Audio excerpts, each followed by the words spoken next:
Você foi feliz, que essa garotada não sabe nada de felicidade. Nós brincávamos na rua, eu não é? E a mãe falava, volta pra casa antes de escurecer. E nós chegávamos em casa, finalzinho da tarde, com aquele cordão preto assim, no pescoço. E a mãe falava, vai tomar banho. E você falava, eu não sujei não, mas vou só lavar o pé.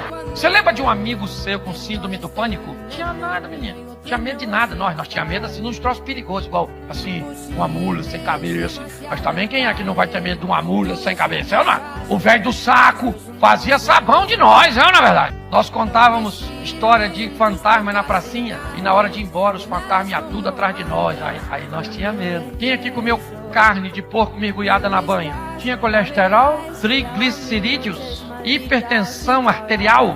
Hoje o porco tem gripe. Pastor, o que o senhor está fazendo? Eu estou trazendo à sua memória a sua felicidade. E sabe o que mais me entristece? Que você esqueceu de passar ela para os seus filhos.